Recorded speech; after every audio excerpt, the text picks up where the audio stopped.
এই ব্ৰহ্মাণ্ডৰ সকলোতে এটা শক্তিয়ে বিৰাজ কৰে যিটো অহৰহ নিজৰ গতিত ঘূৰি ফুৰি ভাইব্ৰেচন আৰু ফ্ৰিকুৱেন্সি পঠাই থাকে আৰু সেই কাৰণেই যেতিয়া আপুনি কিছুমান কথা ভাবে আৰু ফিল কৰে সেইবোৰ এটা ভাইব্ৰেচন হৈ ব্ৰহ্মাণ্ডত বিচৰণ কৰি ফুৰে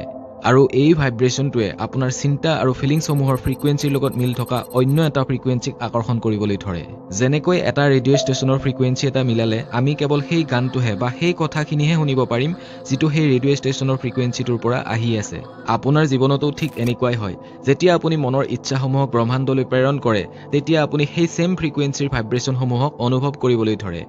আপুনি যিটো হ'বলৈ বিচাৰে সেইটোৱে আপোনাৰ দৰে সেম ফ্ৰিকুৱেন্সিসমূহত ভাইব্ৰেচন হ'বলৈ ধৰে আৰু সেইবোৰক আপুনি নিজৰ জীৱনলৈ এট্ৰেক্ট আৰু মেনিফেষ্টেশ্যন কৰিবলৈ ধৰে সেইটো টকা পইচা বা ধন সম্পত্তিও হ'ব পাৰে নাইবা আপুনি বিচৰা সুখ বা সম্পৰ্কসমূহো হ'ব পাৰে গতিকে এই ভিডিঅ'টিয়ে নতুন বছৰত সেই সকলোবোৰ আনি দিব যিবোৰ আপুনি বিচাৰে শাহৰুখ খানৰ ওম শান্তি ওম চিনেমাখনৰ এটা ফেমাছ ডায়লগ আপোনাৰ নিশ্চয় মনত আছে अगर किसी चीज को अब पूरे दिल से चाहो तो पूरी कायनात उसे आपसे मिलाने की कोशिश करती है এইটো কেৱল সিনেমাত কোৱা কথাই নহয় ইয়াৰ ওপৰত লিখা বহুত ফেমাছ কিতাপো আছে বহুত ফেমাছ লোকে ইয়াক ফলো কৰি আহিছে হ'ব পাৰে কোনোবাই হয়তো ল অফ এট্ৰেকচনক নামানে বিশ্বাস নকৰে সেইটো তেওঁলোকৰ নিজৰ অপিনিয়ন যেনেদৰে আমি ভগৱানক বিশ্বাস কৰো তেনেকৈ হয়তো কোনোবাই নকৰিবও পাৰে কিন্তু তাৰ অৰ্থ এইটো নহয় যে ভগৱান নাই গতিকে মই স্পষ্টকৈ কৈছো যদি আপুনি ল অফ এট্ৰেকচনক বিশ্বাস নকৰে তেনেহলে ভিডিঅ'টি চাব নালাগে এই ভিডিঅ'টি আপোনাৰ কাৰণে নহয় পৃথিৱীৰ বিভিন্ন ডাঙৰ ডাঙৰ সাকসেসফুল মানুহে সেলিব্ৰিটিছে নিজেই কৈছে যে তেওঁলোকৰ সফলতাৰ একমাত্ৰ কাৰণ হ'ল ল অফ এট্ৰেকচন গতিকে ইমান সফল ব্যক্তিসকলে যেতিয়া কৈছে তাত কিবা তেওঁলোকৰ স্বাৰ্থ জড়িত আছে নেকি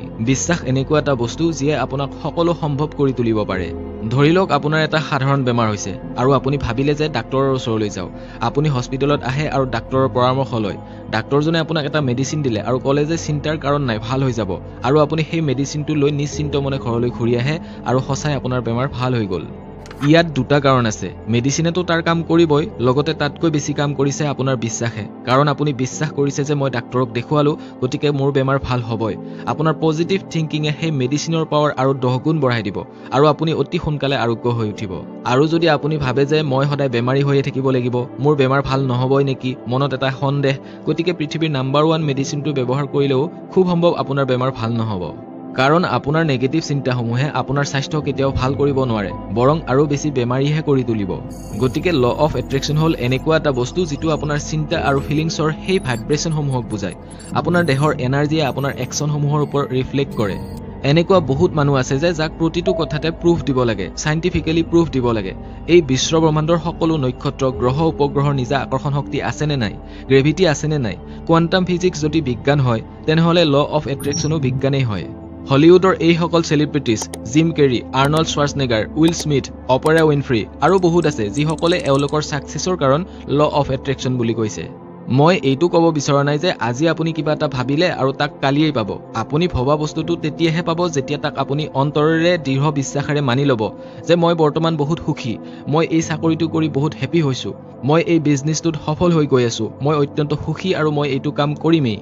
গতিকে যেতিয়া আপুনি ইয়াক পজিটিভলি ভবা আৰম্ভ কৰিব অন্তৰৰ পৰা 100% বিশ্বাসেৰে মানি ল'ব আৰু ৰেগুলাৰ ইয়াক সাবকনসিয়াস মাইণ্ডত প্ৰেক্টিস কৰিবলৈ ল'ব তেতিয়া দেখিব আপুনি একো নকৰিলেও আপোনাৰ ব্ৰেইনে আপোনাক ক'বলৈ ধৰিব আপুনি কি কৰিব লাগিব ক'ত যাব লাগিব কিমান কষ্ট কৰিব লাগিব কি কৰিলে ভাল হ'ব আপুনি নজনাকৈ আপোনাৰ ব্ৰেইনে আপোনাৰ কাৰণে কিবা নহয় কিবা এটা ৰাস্তা উলিয়াবই আৰু আপোনাক সেইটো কাম কৰিবলৈ বাধ্য কৰাব যিটো আপুনি মনতে ইমান দিনে ভাবি ৰাখিছিল আপোনাক সেই ব্যক্তিজন বনাব যিটো ইমান দিনে আপুনি সাবকনসিয়াস মাইণ্ডত ভাবি থৈছিল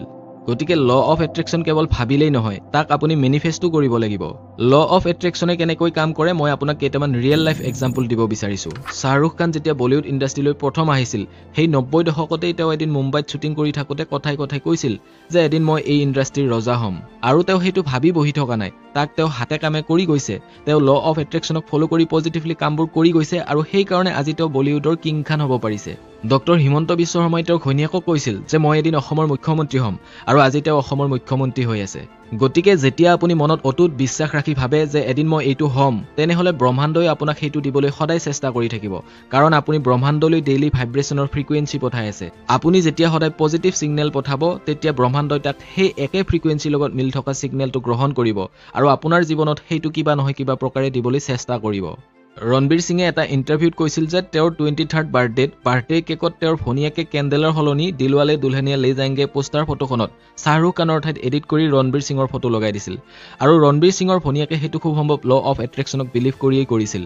আৰু ৰণবীৰ সিঙে সেই ফটোখন আনি নিজৰ বেডৰুমত সন্মুখতে দেখা পোৱাকৈ আৰি থলে তেওঁ সেই ফটোখন সদায় চাই আৰু নিজকে এজন সাকসেসফুল এক্টৰ হিচাপে ফিল কৰিবলৈ আৰম্ভ কৰিলে আৰু আজি ৰণবীৰ সিঙক আমি সকলোৱে জানো গতিকে যেতিয়া আপুনি মনত কিবা এটা বস্তুক অন্তৰৰ পৰা বিচাৰিব তেতিয়া ল অফ এট্ৰেকচনে কাম কৰিবলৈ ধৰিব আপুনি ব্ৰহ্মাণ্ডলৈ এইটো ভাইব্ৰেচন পঠাই যে মই এইটো বিচাৰো মই এইটো হ'ব বিচাৰো মই এজন সাকসেসফুল এক্টৰ হ'ব বিচাৰো মই এজন সাকসেসফুল সিঙ্গাৰ হ'ব বিচাৰো মই এজন সাকসেসফুল স্পৰ্টছমেন হ'ব বিচাৰো মই এজন সাকসেসফুল বিজনেছমেন হ'ব বিচাৰো মই এটা ভাল চাকৰি কৰিব বিচাৰো আৰু আপোনাৰ ব্ৰেইনে সেই ৰাস্তাটো আপুনি নজনাকৈ বিচাৰিবলৈ আৰম্ভ কৰি দিব আৰু যেতিয়া আপোনাৰ ব্ৰেইনত ইয়াক সিৰিয়াসলি ল'ব আপুনি নিজকে ভবা ধৰণে হেতু কল্পনা কৰি ল'ব যে হয় মই সেইজনেই হয় যিজন মই প্ৰকৃততে হ'ব বিচাৰো গতিকে যেনেকৈ ভাবিব আপুনি তেনে ধৰণৰ আচৰণ কৰিবলৈ ধৰিব আৰু তেনেকুৱা কামবোৰে কৰিবলৈ ধৰিব আৰু এনেকৈ এদিন আপুনি সঁচাই সেইজন মানুহলৈ সলনি হৈ যায় যিজন আপুনি ইমান দিনে কল্পনা কৰি আছিল ভাবি আছিল ফিল কৰি আছিল এই ব্ৰহ্মাণ্ডখনে আপোনাৰ পৰা কেৱল এটা বস্তুই বিচাৰে সেইটো হ'ল আপুনি কি বিচাৰে ল অফ গ্ৰেভিটিৰ দৰে ল অফ এট্ৰেকচনেও কাম কৰে আপুনি অনুভৱ নকৰিলেও প্ৰতিটো মুহূৰ্ততে ইয়াৰ কাম কৰিয়েই থাকিব পৃথিৱীয়ে যেনেকৈ তাৰ ফোৰ্স অফ গ্ৰেভিটিৰ কাৰণে প্ৰতিটো বস্তু নিজৰ গাৰ ফালে টানি থাকে ঠিক তেনেকৈয়ে ল অফ এট্ৰেকচনেও আপোনাক প্ৰতিটো মুহূৰ্তত তাৰ ফালে এট্ৰেক্ট কৰি থাকে গতিকে যেতিয়া আপুনি এটা বেয়া কথা বা বেয়া পৰিস্থিতিৰ কথা মনত ভাবি থাকে মনত ভয় লাগি থাকে ঠিক সেইটোৱে আপোনাৰ জীৱনত হ'বলৈ ধৰে আৰু ইয়াৰ অপোজিট যেতিয়া আপুনি সকলো কথা বেয়া দিনতো যদি সকলো কথা পজিটিভলি ভাবিবলৈ ধৰে পজিটিভলি ফিল কৰিবলৈ ধৰে তেনেহলে আপুনি সেই পজিটিভ এনাৰ্জিসমূহক এট্ৰেক্ট কৰিবলৈ ধৰে আৰু আপোনাৰ জীৱনতো সেই পজিটিভ বস্তুবোৰ আহিবলৈ ধৰে ল অফ এট্ৰেকচনৰ ওপৰত 2006 চনত প্ৰকাশিত ফেমাস কিতাপ দা সিক্ৰেট যদি এতিয়ালৈ আপুনি চোৱা নাই তেনেহলে মই ইয়াৰ ওপৰত এটা ভিডিও বনাই থৈছো কিতাপখনৰ সামাৰি হিচাপে আপুনি ভিডিওটি এবাৰ চাব পাৰে তলত ডেসক্ৰিপচনত ইয়াৰ লিংক দিয়া আছে আৰু এতিয়ালৈ যদি মোৰ এই চেনেলটি সাবস্ক্ৰাইব কৰি লোৱা নাই তেনেহলে আজিয়ে সাবস্ক্ৰাইব কৰি ল'ব কাৰণ এদিন নহয় এদিন আপুনি মোৰ এই চেনেলটি সাবস্ক্ৰাইব যেহেতু কৰিবই লাগিব গতিকে দেৰি কিয় কৰিব লাগে আজিয়ে সাবস্ক্ৰাইব কৰি লওক বহুত বহুত ধন্যবাদ